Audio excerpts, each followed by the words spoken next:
Glass Animals. You're listening to BBC Introducing in Oxford. I'm Dave Gilliatt. I'm still with Dave and Joe, and we're now joined by Colin Greenwood from Radiohead. Hi. Hello, Colin. How are you? I'm good. I'm sorry I'm a bit late, but I'm here now. That's quite all right. What do you think of Glass Animals? They're headlining this gig that you've co-curated. Yeah, very excited. Yeah, I mean, really, this whole thing has got very little to do with me and everything to do with the brilliant bands that are playing tonight. So it's very exciting. Very chuffed about it. You will have seen this. It's a poster for your first ever gig on a Friday at the Joker Tavern, 1988. That's right. Yeah.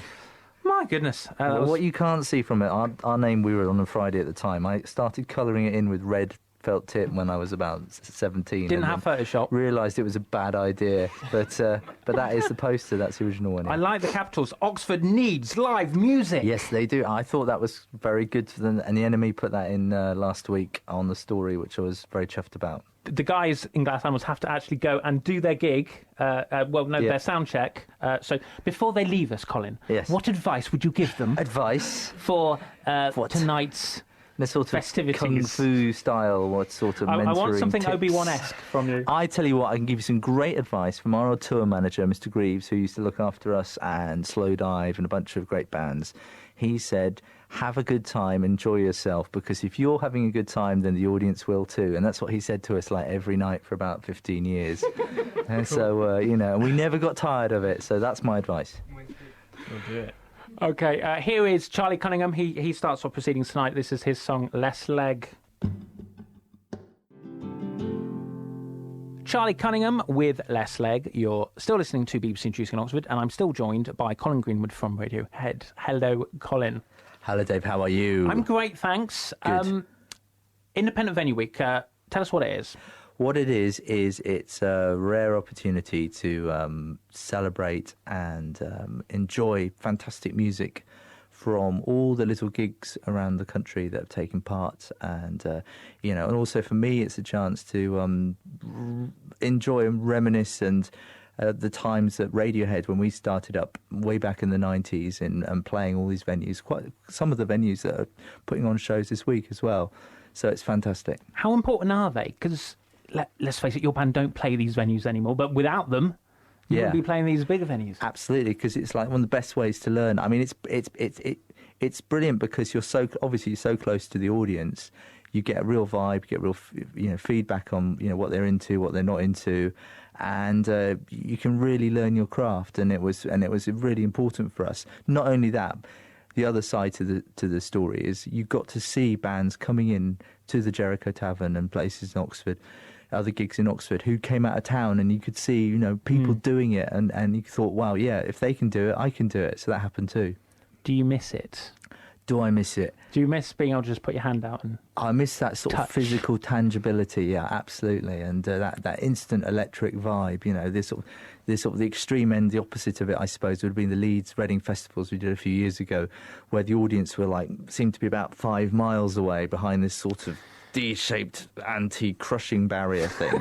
And it was interesting, actually, because a lot of the headline acts when we did it, I know it was Arctic Monkeys and Kings of Leons, they sort of had problems because they couldn't hear the audience because they were wearing in-ear monitors, and they thought that the kids weren't into it. So you had they thought there were 60,000 people were sitting down on their asses and ignoring the music. So yeah. Well, when I saw you, Glastonbury 1997. No way. At one point, Tom York said, please. Yeah. Can you put the lights up? I have no idea if anyone's out there. Yeah. Well, is this some kind of weird torture, isn't it? Think of 60,000 people, total darkness and total silence. It's it's a weird combination of sort of scrutiny and being ignored. Yeah. You talked about reminiscing. I want to reminisce with you and go back to that first gig again. Can you picture it? I can picture it. Everything. I can taste it, smell it, feel it, touch it, hear it, everything. Yeah, especially hear it. Was Jericho Tavern different back then in terms of its sort of set out and same place? It was the same apart from this. It seems to have added this sort of sidebar at the back. It's the nearest thing we have to the cavern.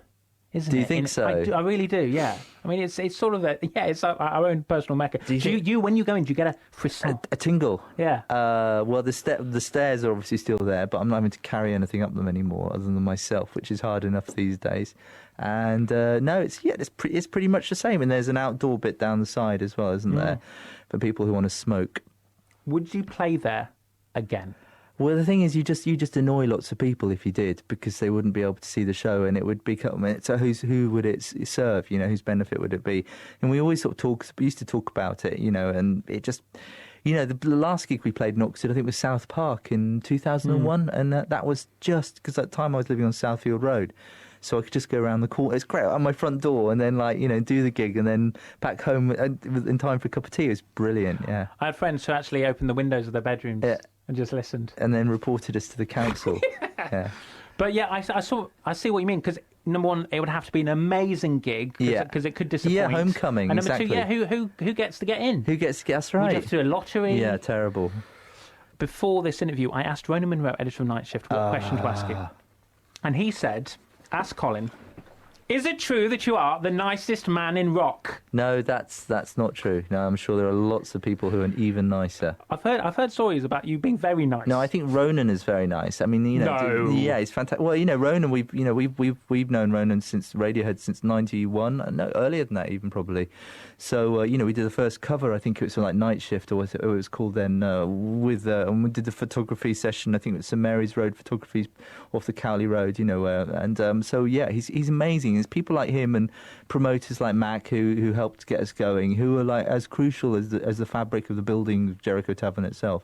How do you deal with sort of passionate fans and that? Because people do feel strongly about your band. I think that it's the same, because I know what that's like to feel like that too. So that's easy. I love, if any of my favourite artists, musicians who've done one great track, I will always check out everything they've done forevermore. And it's like a sort of love affair. If someone's moved you to that extent with 2 minutes, 40 seconds of music, you will forgive them anything and the chance that they might repeat it again. Do you still get like that? I saw a Scott Walker documentary when you were talking about him, I suppose. Yeah. If you met him, would you be like, ooh? Well, that's what he says. He sounds a bit like that anyway when he's singing, doesn't he?